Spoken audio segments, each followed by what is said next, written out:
Fergus McCann. I'm Senior Director in ACE, and I have been programming from punch cards to AI. I'm a software developer, designer. I've been doing it for a very long time. Had a very good career, a very interesting career, and I've done pretty much everything in the energy sector over those years. So at the beginning I was doing punch cards, and now we're way into AI and completely different world. But the principles have been the same. Probably three of them. In 1983 I joined a very small company called Orca. I was employee number 9, and I was called The Programmer. And that company pretty much invented everything in the industry, or came up with the concepts, especially the one called anomalies. A guy called Ken Slavin came up with that idea. And that's now how the industry works. So it was a really good time to be there. And then after that, I started my own company.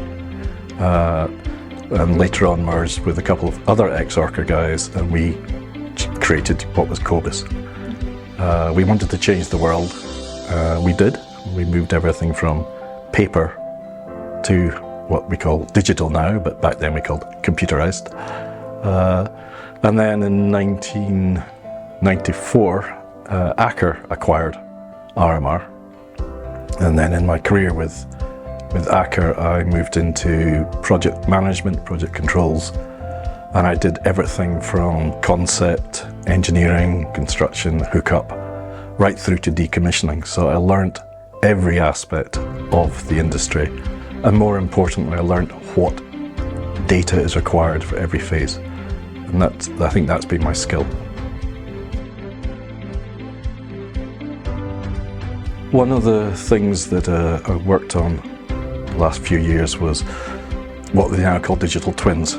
And that was probably the last major development I've done. But based on the learnings from that, what we did was we looked at Cobus and completely redesigned it to be totally configurable, expandable. So everything changed, the database, the UX, the programming languages. I managed to keep one tiny bit left in from the historical Cobus days, but the principle was to build the same product that people loved, but in a new generation, a new way, and also make it last for the future. I think we achieved that.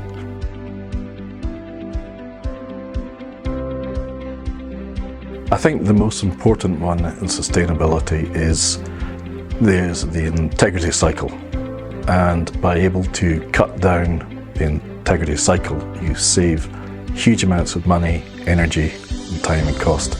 And Elements is really designed to manage that whole cycle.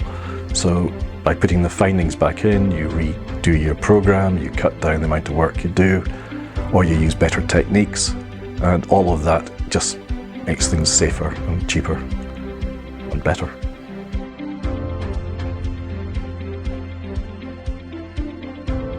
The key question that we ask is, are we safe, and can we prove it?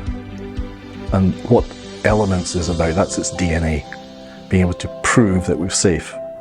And we can do that by what have we looked at, what do we find, is it good or bad? If it's bad, what are we going to do about it? And can we use that findings to look into the future to make ourselves, what is the program we need to do to prove we're safe? And that's the only reason we do inspection.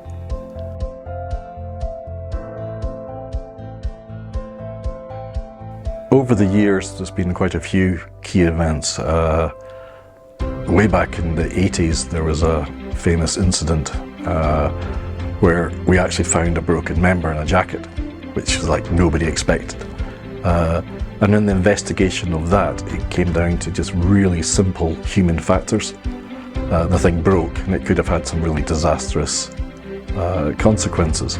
So it's little things like that that you're looking for, as well as the big ones. Other big changes would be things like flooded member detection. In the old days, you had a 5-month program of divers checking every single weld on a jacket. Now you can do it a day with an ROV doing flooded member detection. So faster, better, safer.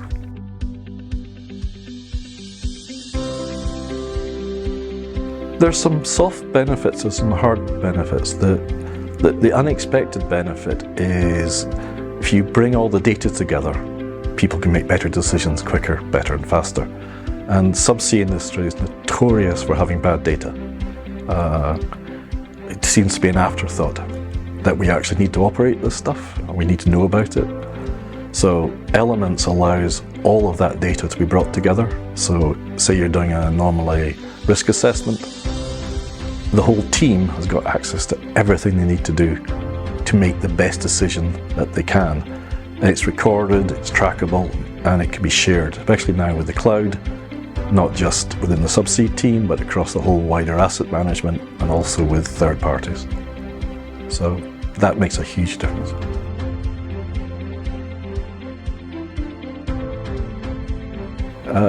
I'm going to go the other way. Let's go back and go 50 years ago, there was no industry. It didn't exist. There was no standards. There was no qualifications. And everything was in paper. So what we went for with the original Cobus was to get away from that. But our first job was just to print out paper quickly. What used to take people 6 months, a team of people over winter, we did in a day. And then we went, well, why are we using paper? We use the computer to print it. Why don't we just put the data directly into the computer? And that was like, oh, we don't do that, Sonny. Don't do things like that. That's too modern. And now, of course, nobody would think of not doing that. So I think the changes coming will be robotics and artificial intelligence. It's going to change the execution cycle. But the basis of what we do, which is go to somewhere, check for degradation against a set of rules, record your findings, and make a decision. That's not going to change. It's just going to be done faster, quicker. And that's where Elements as a platform is really there for, is to put that data in.